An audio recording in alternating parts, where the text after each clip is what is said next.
Okay, hello, OSHWA family and friends and fans. Today we are doing our submitting a certification with Michael Weinberg and Ayesha Iftiqhar Wilson.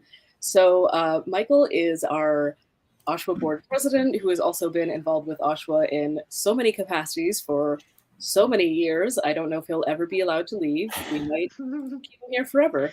And as we know, Ayesha's been working on her first certification on her new board. So we're really excited to hit the culmination of this, where we're going to go through the certification process and answer any questions along the way.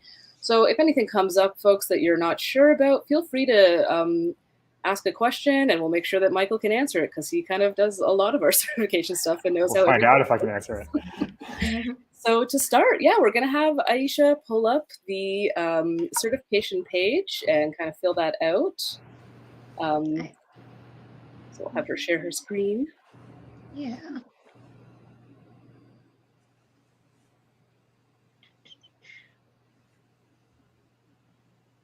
I will figure this out. If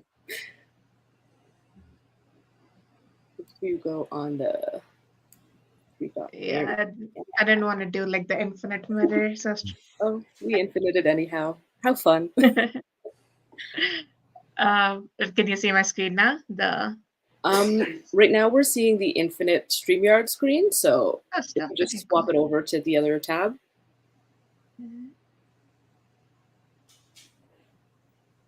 Oh, I know why. Hold on. I'll remove this for a moment while we start that out. Yeah. I got dizzy there trying to look at it. Okay. We got this. Oh, almost. We're getting there, folks.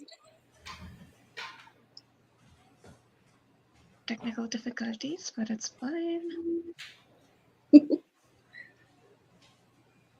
We're just noting the weather changes that are happening.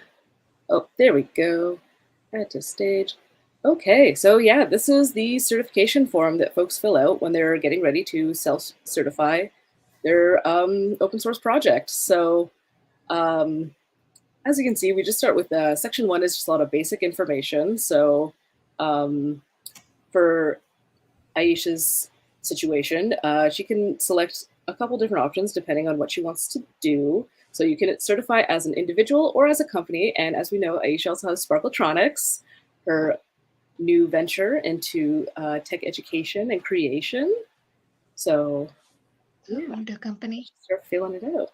So for the sake of the stream, Ayesha's going to be using the OSHWA address. She'll be using her Sparkletronics company name, but she's going to be using the OSHWA official address so that the internet doesn't need to know where she lives. It's not necessary. And I can talk about kind of why we have these various pieces of information, if that's helpful. Yeah, definitely. While she fills that out. We tried to make this form as straightforward as possible. We'll see in real time how straightforward it is. And the certification does a couple of things, right? But one of them is it creates an entry in the directory to be able to find the hardware. But it also is an agreement between the person or the company that's certifying and OSHWA that gives that person or that company permission to use the certification logo and the UID, right? There's a license agreement in it. And so part of the reason that we have this contact information is because we do have that, there's that agreement part of it. And so we want to be able to, if we have questions, to be able to reach out, or if there's a problem down the road. And then obviously also because the UID that everybody gets has a country code on it, we need to know what country you are in. And this stuff isn't all required. There's very little in this form that's absolutely required. But the more that you fill out, especially the parts that are going to be in the directory listing, the easier it will be for people to be able to reach out and contact you if they have questions about your hardware or they want to collaborate or anything like that.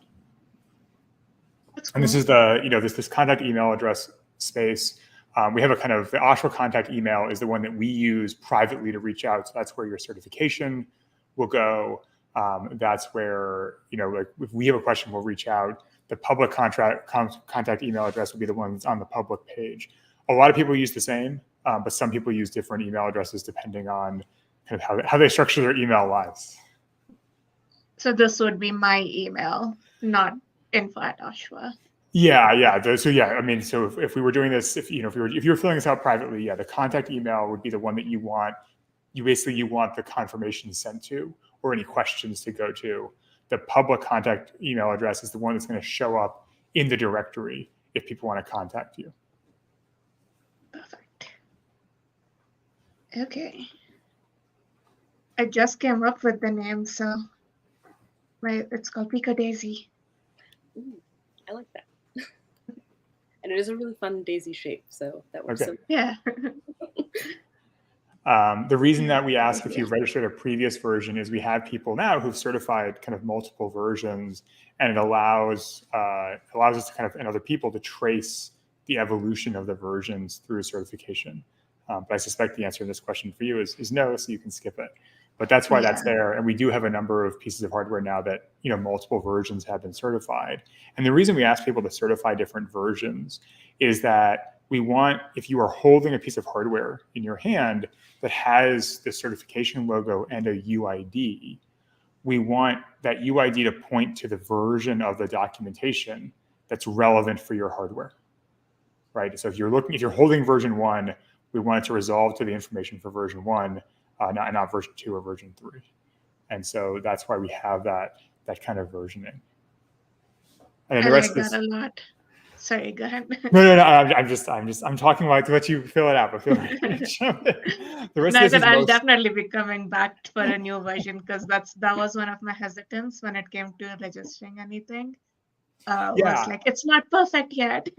Well, and we get questions about that a lot, and I think that what we tell people is to wait until it's stable to certify the first version. And then if there's a kind of material change, to certify again. And material change is up to you for what it means. But the guiding theory is, if someone was looking at the hardware and they use the UID to kind of trace back the documentation, if things have changed enough that documentation would be wrong, then it's probably time to recertify, which is the same reason we tell people to wait until there's a stable version. Because if you're still tinkering with it, then it's probably easier for everyone to wait until there's a stable version of it. That's fair. So how detailed does this need to be? It's up to you. I mean, so this is going to show up in the directory. This is going to be the description that shows up there. So we have people who write, a couple words. We have people who write, like 2 paragraphs sometimes. You can see there's a character limit, but it's as detailed as you think that you want it to be. There's no requirement. Yeah, I think this captures it. Great. And then we have there's a project website field and a documentation field. And the reason those are different, or documentation URL field further down, the reason that those are different is there are plenty of times where people have a kind of product page for the hardware. That's kind of the home page for the hardware. And that should go in the project website page. But then sometimes the actual documentation lives on a different part of the website or in a GitHub repo or wherever else. And that's why we have the second URL further down. And so if you have and in the directory, there are 2 different places you can click. So there's a way to get to the project page. There's a way to get to the documentation page. And so that's what those URLs are for. And yeah, very often people have it's the same.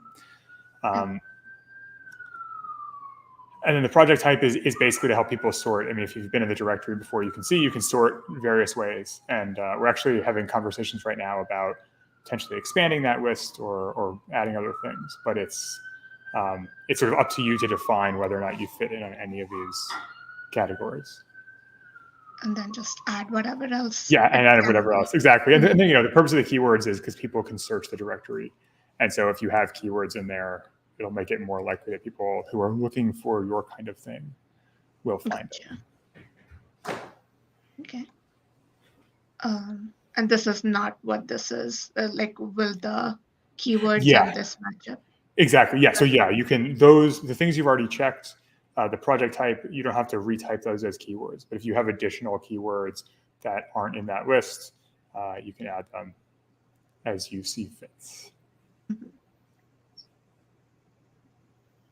And these are all really great keywords to be using. We're seeing a lot more use of syllables. There's a lot more syllables that have been released in the last while. So using something like syllables, that seems like one we're probably going to be adding to the keyword totally directory very soon. Yeah, it's an exciting development.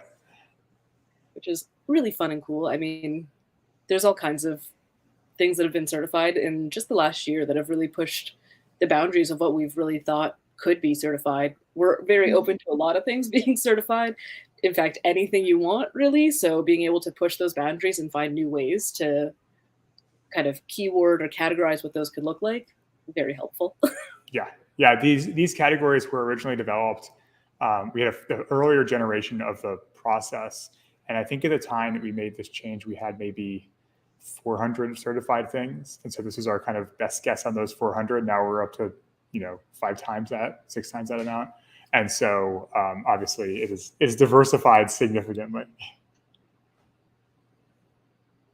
Okay, this a Raspberry Pi, the microcontroller I use, that might be certified. I'm not sure how to find that. So first, before you get to that, there's a checkbox just above it, and this is basically a reminder that we added for people when they have the documentation page to make sure that the documentation page actually has the documentation. Gotcha. If so the citation is, if you are building off of somebody else's work.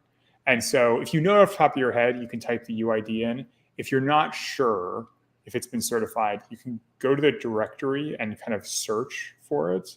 But if you don't know it off the top of your head and you aren't aware that you're incorporating someone else's work, this is something that you can choose to leave blank if you want. So I took a lot of the design from the design guidelines that they provided. I'm not sure if it's certified or not. If it's Raspberry Pi, it probably is not, so we can probably skip it. Okay. Raspberry Pi, certify your stuff. Yeah, right. Exactly. Well, and they have a problem right now because they I think they could certify it. But one of their chips are chips that I think you have to sign an NDA to be able to access it, which would probably disqualify the Raspberry Pi from being certified. This is an area we're actually talking about updating, but right now the way we have this broken out is that there are 3 parts of the hardware that you have to think about licensing. The hardware itself, the software, if there is any, and the documentation. There's a whole section on the website that we won't go to now, on the certification website, that explains all the different licenses and shows you examples of hardware that's using it. You can also, if you're in the directory, you can search by license, and you can see which license other people have used. So if you're not sure about a license, but you're like, oh well, this other hardware, I trust them. I know that they know what they're doing. It's easy to see what license they've chosen. But all the licenses available in the drop-down menu, those all qualify as licenses that are, they're the licenses that meet the requirements of the certification program. Gotcha. How do I choose this? So if you already have a license in your repo, have you already licensed your hardware? No, okay. I have not. So in the interest of doing this, trying to think about how to not turn this into a detour.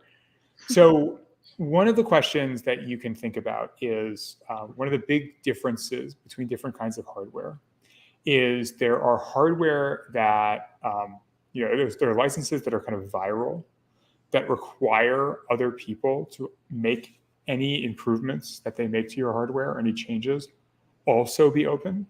And if you think about this in the Creative Commons sense, it's a kind of Creative Commons share alike. And then there are types of licenses that just say you can do whatever you want, and I'm making I'm not imposing any obligations. So those changes can be open. Those changes can be whatever you want. You have no requirement to stay open. And so I think the first question you should ask is, do you want to require anyone who's going to build on your hardware to also be open? Or are you happy to say anyone can build on this hardware and that's the end of the sentence? Okay. Yeah, they should be open too. Why not? Okay. So if you click on the drop down menu. Mm-hmm.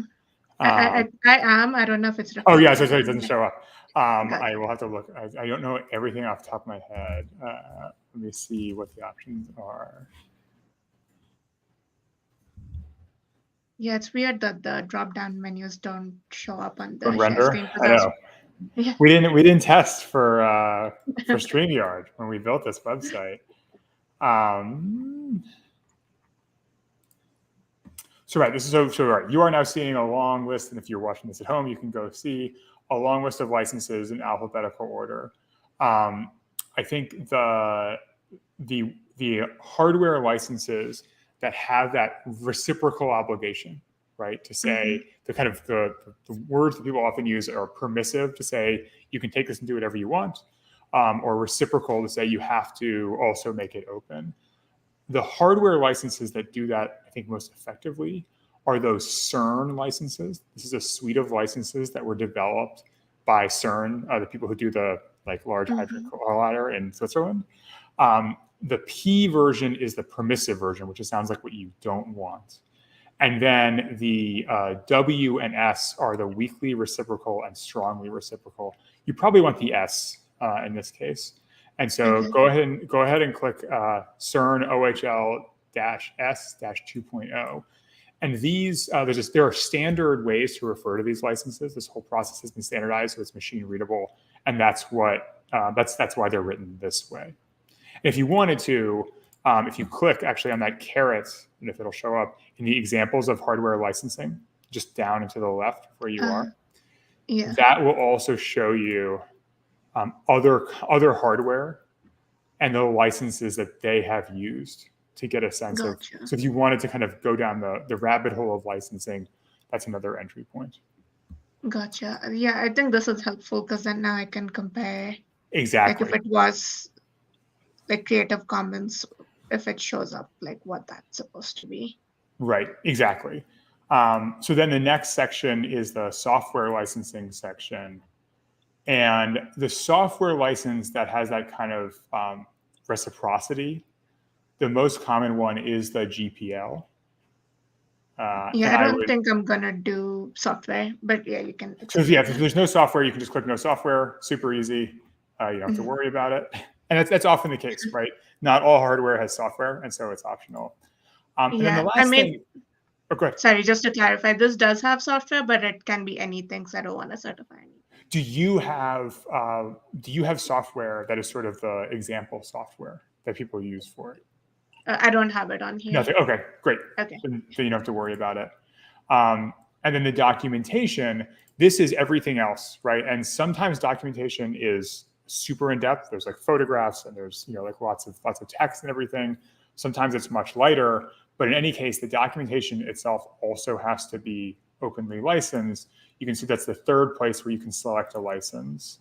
And as we were talking about earlier, the kind of reciprocal license, you could either choose to use that CERN license again, which may be the easiest thing to do. So sorry, scroll up a little bit. That's the software one. You're fine. Yes, so that software one, you should select no software from the dropdown. I don't see it. There's no option for no. It's the one right above it. That one. Yes. Oh, gotcha. Okay. And then the documentation. Yeah. So then on the dropdown for the documentation license, those are the examples, but the actual dropdown to select the license. Where is it? Oh, just above the purple. Here. Okay. I'm reading it backwards somehow. It's like, that's the examples. Okay. Sorry about that. You can use the same CERN OHL-S 2.0 and select that. And the nice thing about that is when you add the license to your repo, that means you can just add one license and it'll be super straightforward. Gotcha. So how does this translate? So for example, I have the schematic of the board, which people can take pieces from and do whatever they want from it. And then the other part is the actual circuit board, which they can just, I don't know, like sell, I guess, like make their own boards and sell. or do something with it? Like how does that differentiate between the physical product versus the schematic, for example? Yeah, that's a great question. For the physical product, what this basically means is that they can make copies and do whatever they want with. Gotcha. And that's true of any license that is in the dropdown, because the open hardware definition requires open hardware to allow anybody to take it and do whatever they want with it. The thing that is going to be different is that first situation that you mentioned, where people are taking parts of it and and building on it and incorporating it into something new. In those cases, these licenses that you've chosen will generally require them to make their new project that incorporates stuff from yours openly licensed as well. Okay. So it's sometimes we talk about it as being a viral open license. So if they take some parts of your hardware and incorporate it, their new hardware also has to be open. Gotcha. You And could have, by you could have open, chosen. did they? Sorry, Sorry, go ahead. no, go ahead. By open, do you mean they also have to certify it, or they can still like work on it and They don't have to share certify it, Like, but they have to openly license it. gotcha. Okay. Because there's plenty of hardware that is open in the sense that it is licensed in a way that is open and meets the definition of the community definition of open source hardware, but it has not yet been certified. It's sort of like to be certified, you have to have that open. You have to have that licensing and that documentation, but you can have the licensing and documentation without having certified, and the license does not require going all the way through the certification process, as long as the documentation and the hardware itself is available and openly licensed. Okay. Makes sense. So these next questions are basically all questions to remind you of the rules. These mirror the open source hardware definition, and they're just kind of opportunities to remind everyone this is what it has to be in order to be openly licensed. The default is yes, because the kind of the correct answer is yes. But the reason we have it there is to give everyone kind of one last opportunity to look at the rules, remind themselves what the rules, and if for any reason the answer was no, that would be a moment to kind of stop and either decide that they wanted to fix it, or decide that maybe certification wasn't for them. And we have both versions of that. Gotcha. What are some of the examples where someone goes, maybe certification is not the best option for me? I think plenty of times people decide not to certify and we don't see it. So I don't know everything, but I think one of the most common that we run into with people who've made it kind of all the way through the process to the point of review is that they want to restrict commercial use of their hardware. Gotcha. And that does not align with the open hardware definition.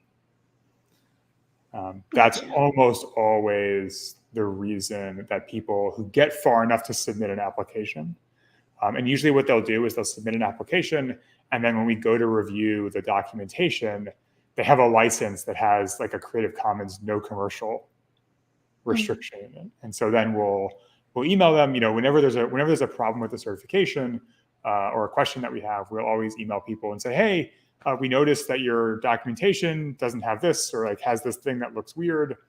Let's talk about it. And so that's what makes certification is kind of a nice free way to see if your hardware is meeting the definition, because you can submit it, and then we'll have the team review it.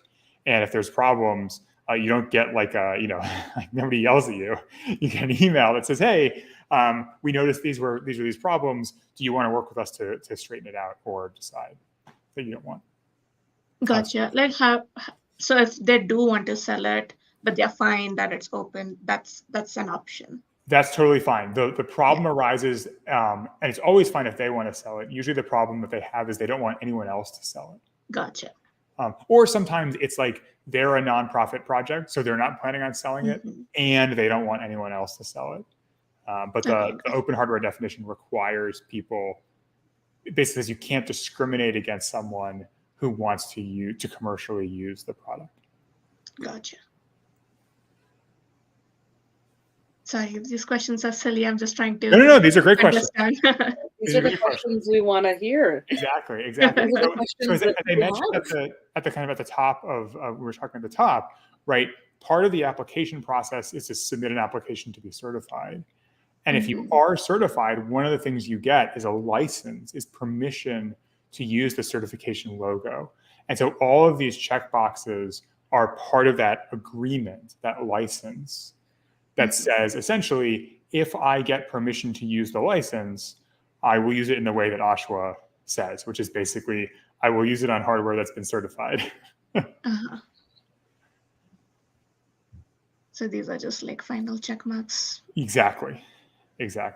And you can, if you want, if you wanted to, you could click and read the whole license agreement. It's hopefully not too long, but that's, that's what you're agreeing to as part of this process. Because you always look at it. Yeah, right. No, it's completely rational to read every license agreement that you sign. So you have to check all the boxes, and then if there's a problem, we do have a space for people to explain the problem. It's very rarely used, but it's totally common. And then this field you're looking at now, the relationship to the certified item, right? We want to understand who you are submitting the certification, right? And in most cases, the person submitting the certification is the designer or someone who works at a company of the designer. We want to make sure that we have that documented what it is, because you could just find random open hardware on the internet and certify it. We want to make sure we understand what that is. So is this accurate? Yeah, designer of the item is perfect. There's that last checkbox to kind of agree to the agreement. You are not a child, so you don't have to worry about the parent or legal guardian, and then you just click submit. Not a child or a robot. Sorry, go ahead. Sorry, no worries. With the box with explain any issues with the terms, would that make sense for being used with folks who have made an open source project, but there is an element of it, like a firmware, that is closed and there's not much they can do about that? Yeah, so I mean, we think about that box as almost like a conversation starter for people. And so that's how people often use that box. But yes, I mean, to kind of address that question directly, it is fine if you are using hardware components or firmware components that are not open, that you didn't design.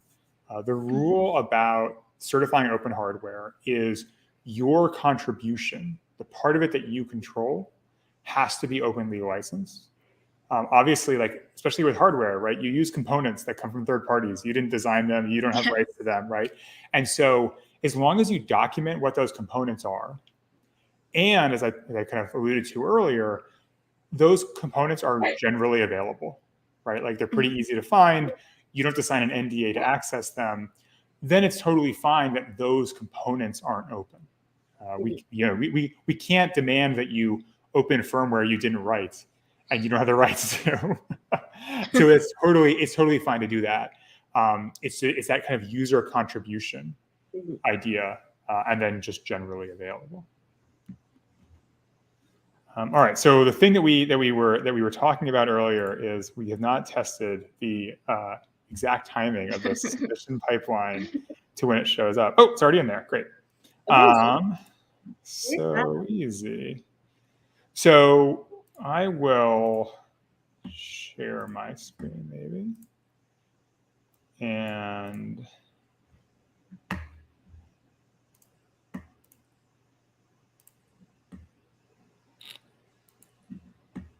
that was very fast, by the way. It was easy. I mean, that's the hope, right? The hope is that it's a pretty straightforward process. That's the dream.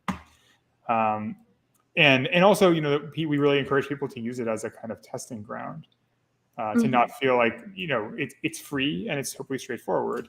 And so people can try and submit submit it and then use that as a learning experience.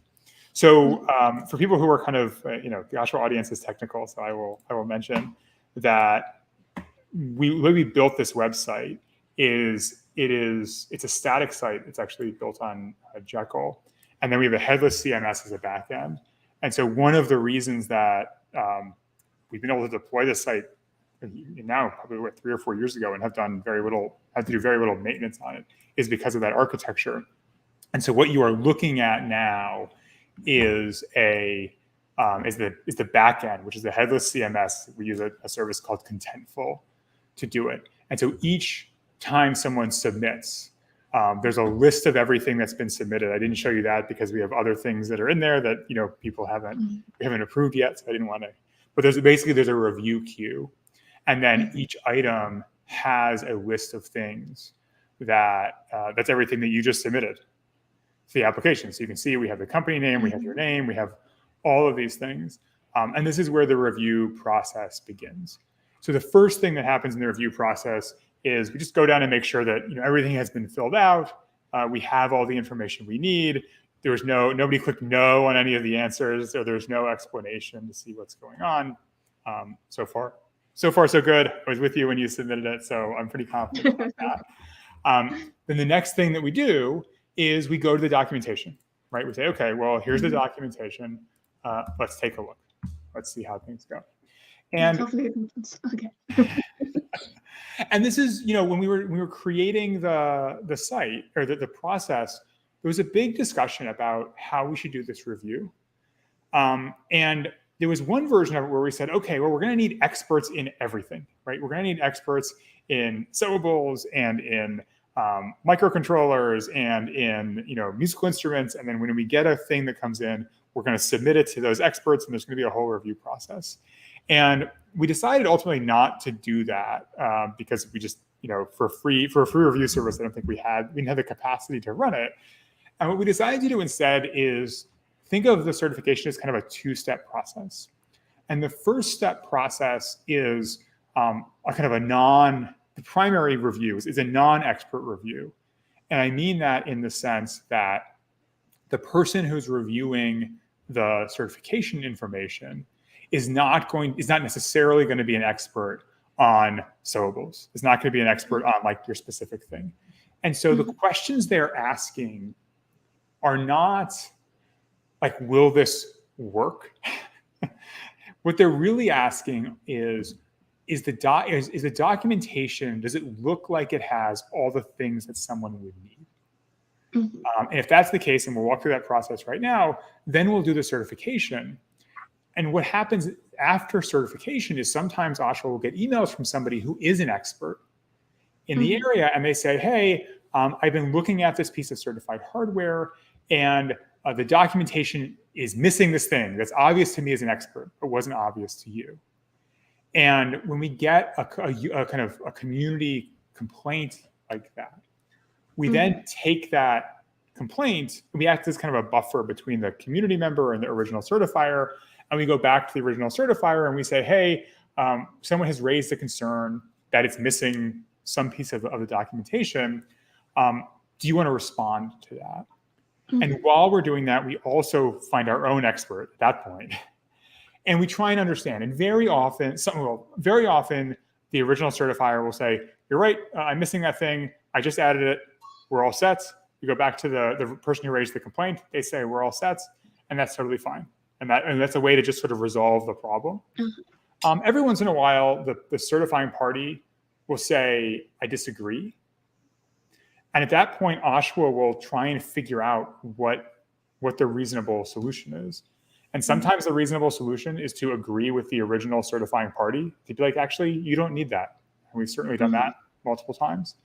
And sometimes we'll agree with the community member who raised a red flag. And we'll say, actually, you do need that. And so if you don't want to have it, then we're going to decertify you. And we have decertified a couple of times. But just to give everyone a sense. So the two biggest things that we're going to look to in any review, the first is the actual documentation, right? So are there these files, right? Are there the Gerber files? We'll go, we'll download them, we'll look at them. What is in these docs, right? And so it looks like this is all great, right? This looks like the things we're going to need. So that's fantastic. And then the second thing that we will look for is the licensing information, right? Is the licensing information actually in the repo? And in this case, I'm looking at this at the repo, and I see there's no license in this repo. Mm-hmm. So what we would normally do in the process is we then send an email to you, right? That's what that private contact information button is for. Say, hi, we were reviewing this. The documentation looks great, but we noticed that there's, it's maybe missing something. And in this case, missing something might be the certification, might be the licensing information. And that email also says, there are a lot of ways potentially to add that documentation to your repo.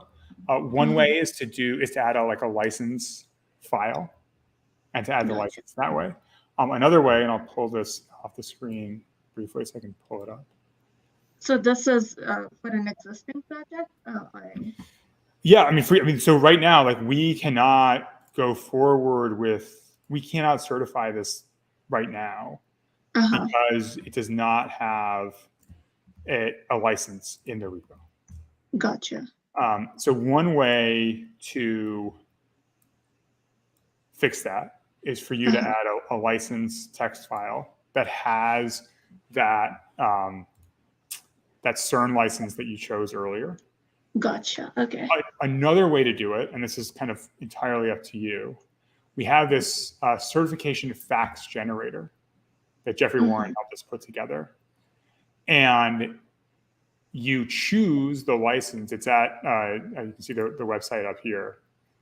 You choose the licenses that you wanted, right? So you chose the strongly reciprocal, and then you chose no software, I think. Yeah. None. And then documentation was the CERN as well. I need to update this. Do the Creative Commons essay would also work. And then it generates an image that you could put in the README. Okay. I think the easier thing to do right now is probably to add a license MD file. It's up to you how you want to do it to the repo. I can do either. I didn't follow how to do it. It's fine. It's your repo. So would you rather put the license file in there? Yeah. How do I do that? So if you Google, the easiest way is probably just to Google CERN OHL, the open hardware license, V2, and then you're looking for the S variant. Okay, I found it.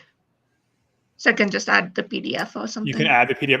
I would probably add the TXT file because it makes it a little bit more machine readable.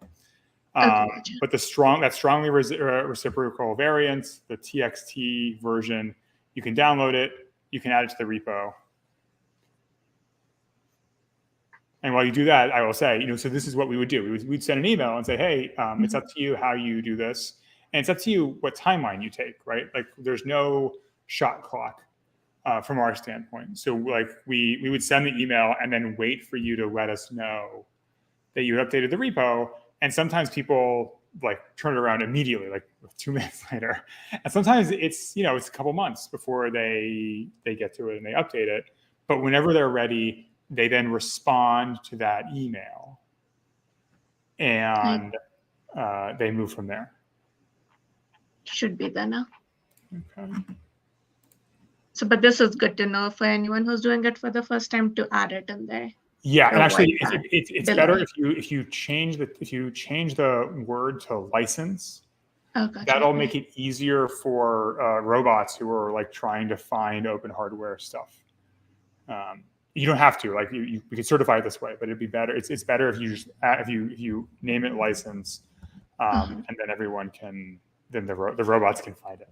We've all written our share of scrapers that are looking for specific words. What do you mean by robots finding it, though? So, there are GitHub does this itself, but there are all sorts of services that are looking for repos that are openly licensed because they want to find open hardware or open software. And one of the easiest ways for those scrapers, those robots, those spiders to find the open hardware is to look at repos, look for a text file that's called license, and look to see what license is in that text file. So very often that's how it'll find it. But in any event, it's not required. So I can say that now, I have reviewed the documentation. We've had an email exchange over live chat. So now this repo meets the requirement. And so we go back to the back end, and you see the first thing here is the OSHWA UID. So each piece of certified hardware gets its own unique identifier.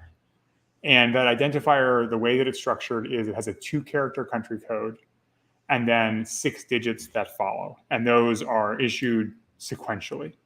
So you're in the United States.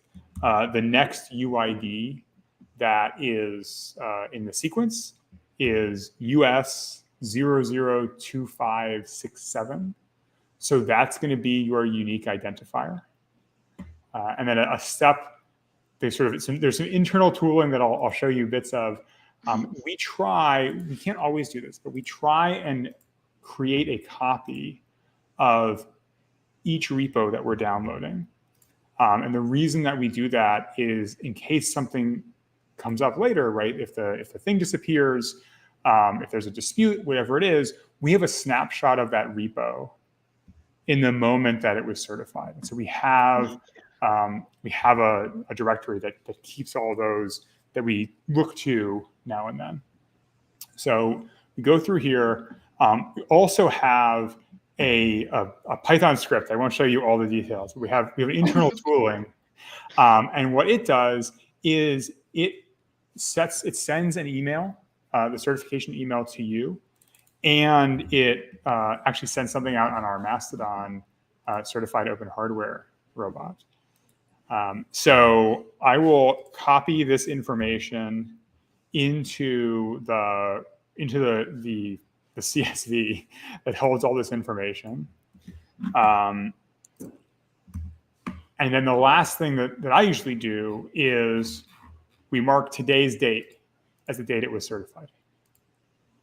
So now that that you've submitted all this information, I have done a review. Mm-hmm. I've issued the UID and marked today's date. Then it's time to publish. And so when I publish it, then you are officially certified, although you won't know yet that you're officially certified, because then what we'll have to do is I will send the email to you, the official certification email that has some information about that, and we will send out a whatever Mastodon tweets are called, toots.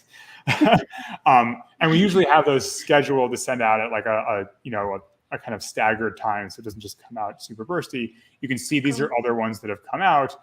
They're a standard format where they have the title of what it is, the UID, and then the explanation as submitted, and then a link to the directory so people can find it. And then ultimately you will show up in the certification directory, which looks like this. And it takes a couple minutes to build, so we'll see how quickly it comes up. But you'll be in the directory, and people will be able to find you either by typing the name, or by searching the country, or by the project type, or the licenses, or some the different ways they might want to be able to find it. But then you're all set, and you have then been certified, and everything will be shipshape. I had a question about if someone comes up and a community member asks for a document, and say the certifier agrees, do they have to recertify, or do they just have to upload it? They just have to upload it. We basically think about it as a correction, right? And so if it's if you agree, then you upload it, and that's sort of it. We don't even announce those. We just sort of do it, and it's. One of the reasons that we set up the certification originally is we were talking to people, and they were worried that they were going to make a mistake, and that if they made a mistake, it's on the internet, and then people would be mad at them on the internet. And so part of the reason the certification program exists is so OSHWA can stand behind that person, and they can say, look, you're mad at me. OSHWA said it was okay. And also, if you're mad about the certification, go talk to OSHWA, and then OSHWA can act as a kind of buffer. Gotcha. We definitely have gotten complaints. We get plenty of complaints that are actually super helpful and that we are deeply appreciative of. We definitely have also gotten some complaints that we didn't think were legitimate and that were kind of harassing people. And so hopefully OSHWA being able to serve as a buffer in those cases is helpful for everyone involved. Gotcha. You're being the adults for all the makers who are running wild. Yeah. I mean, it's like it's a thing that helps. I hope that it helps people, and it kind of makes it easier to just like feel comfortable in the community, right? I mean, people, especially if you're new to the community, we want to make sure that people are super comfortable and that they know that OSHWA is there to support them. So that's the goal. That's what we're trying to do. I'm now trying to pull. We can stop there, or I can add your. Just trying to add your email address and run the script and see if you can get the confirmation email. Give me 1 moment.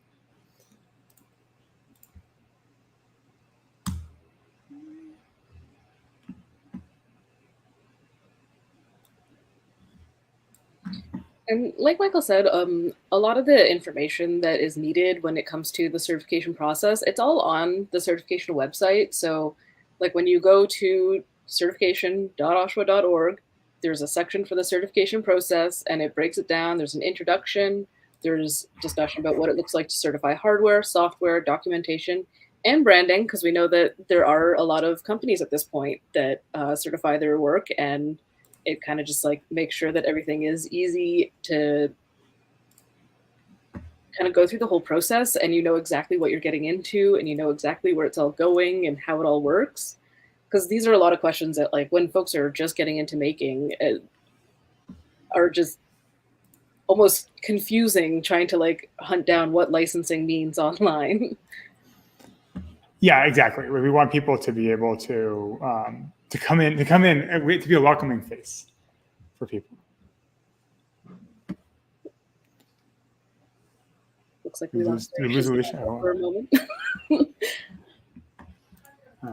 Or if she comes back, hopefully there is a certification email in her inbox. But either way. Well, actually, for a moment here, Ayesha's just grabbing her laptop charger. I will show screen. And I have 8,000 tabs open because I always do. But I'm just going to show this. So this is kind of the certification process page that really gives you all that information you need from the get-go. So it's just, like it says here, it's a guide intended to serve as an educational tool. And like when you look just on the side here, you have all the certification elements, and these are the things that we need to know to certify a project. And it's super easy. You just click on it, and then it gives you kind of like a plain language explanation of why these elements are important, why you need them, what copyright, trademark, and patent all mean, because these are all things that you start to learn about when you're making something, and then there's no real explanation of what it could be beyond sometimes stuff that's very dense and heavy to read. The internet has helped with that a lot, where you can see a lot of different ways of doing that, but it's still, we wanted to make sure that it was all on our website as well, that you don't have to go looking for any of this information. And yeah, like you can see like the stuff with like software, and software is a little bit simpler at times for open source licensing than hardware. Hardware is a little bit longer. There's a little bit more info there. And then at the same time, like documentation is pretty straightforward as well, where we're kind of talking about like what you need to have documentation and what people look for when they're looking at documentation. And this really ties in really well with our work with Steph Piper a couple of weeks ago, where we kind of looked at what it looks like to make a really successful manual that is really clear for folks. That's basically what documentation is, making a really nice, clear manual for anyone to follow really easily. And then we have the section on branding. And then literally once you finish reading through this, you can just hit the I'm ready, and it takes you right to the page where you can get started and certify your project just like that. Or if you are already feeling very familiar with that information, you don't even have to go through it. You can just click on certify project. It's the first page. You get right into it. And then, of course, we do have the project listing, as we've kind of looked at a little bit today, where you can go through and really just kind of see what other people have made and if it kind of plays in well with what you're looking to do with your projects. And the Pico Daisy is already in that directory. It's already there. Oh, I didn't even pay attention. Got the email. Okay, so it's officially, I will actually go back to that. So let's find it. So Pico Daisy, and there it is. Hey. And so you can see all that information you added. It's because we added it here. Yeah. And if you know, that project website could bring you to the project website if it was different. If you scroll down a little bit, there's a documentation where it says view the documentation, and you can see all the documentation. So it's all there. And then if you scroll even further down, that is where you can find the certification mark that you can use to put on your hardware if you want. Gotcha. You can put it on the website, you can put it on the box, you can even silk screen it onto the hardware itself. And that's your UID and yours alone. So even if someone else makes your hardware, they can't use the certification mark unless they themselves have gone through the certification process with OSHWA. Gotcha. And this was actually something that we updated recently, where you can download it super easy. You just hit the button, and you've already got it in your files. You can do the stacked version or the long version. I don't know what else to refer to that as. And then, yeah, you got the project type, keywords, and then if there were citations, they would go down here that would say like whose projects it's pulling from. And yeah, just nice and straightforward. All the way already on there. Awesome. So, and it's pumpkin spice. We did it. It's pumpkin spiced. It's open. It's open. Congratulations, Ayesha. We officially have a fully certified project. Congratulations. Thank you. You just have to go certify more things. There you go. Now you know it's so easy. And they're also, I mean, I will put a plug-in for this. If you want to go at scale, there is an API that you can use both to submit applications and to pull all the data. And so if you go to the certification page, you can just see, I think in the directory page, you can see in the upper right, there is, taking me to the API. The API is well documented. And so we have some people who use the API to submit applications. And we have some people who use the API when they want to do data analysis or just kind of republish the directory or explore the directory. So obviously for ones and twos, it's super easy to use the form, but there are people and there are companies who are and organizations who are doing it at scale, and the API has been really helpful. And then people have built kind of cool trackers to see when new things are certified and then display those things, and those all use the API as well. And yeah, that brings us to the end of our submitting a certification live process. So thank you everyone who tuned in to check it out. This will also be live on our YouTube channel for forever. So you'll be able to go back and look at it and watch it again if you need to double check on how anything works, or if there's some questions that came up during this that you also need to clarify or check again. And you're always welcome to email us at info@oshwa.org if you have any questions about certification, the process, or just how to address any part of open source hardware. We do our best to answer all the questions we can. So thank you, Michael. Thank you, Ayesha. And thank you folks for tuning in. Thank you, everybody. Thank you.